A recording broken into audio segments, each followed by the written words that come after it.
Hi, this is Dr. David Gilpin of Gilpin Facial Plastics. I wanted to take a few moments to discuss some questions that we get quite often in our practice about the facelift. And those are, what is the recovery after a facelift like? Where do you place the incisions when you make a facelift? And what is really the timeline of recovery like? So we're going to go over all those because they kind of are all very interrelated. And the first thing to take a look at is a candidate for a facelift. Here is a nice patient that we actually just performed a deep plane facelift on and a deep neck lift on. Let's first of all talk about where did we place her incisions for this procedure. So a facelift or a deep plane facelift and a deep neck lift, we make those incisions around the ear because that is where they really are best hidden. We also place an incision right underneath the neck right there. It's tough to draw that because it sits right underneath, but that's also where we make that incision. So let's take a look here. What's represented in yellow is the incision we make in front of the ear. So that incision is made in the hairline, just like that.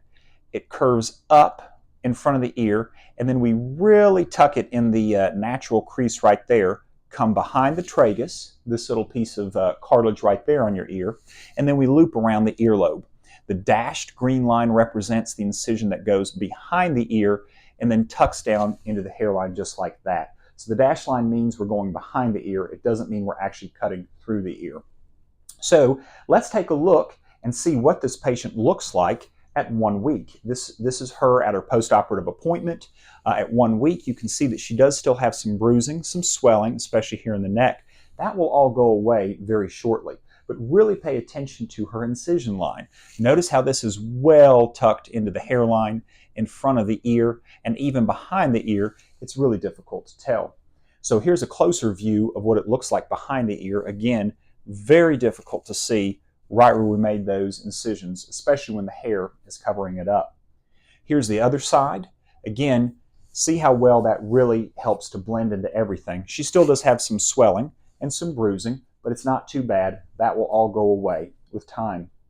Here's another patient.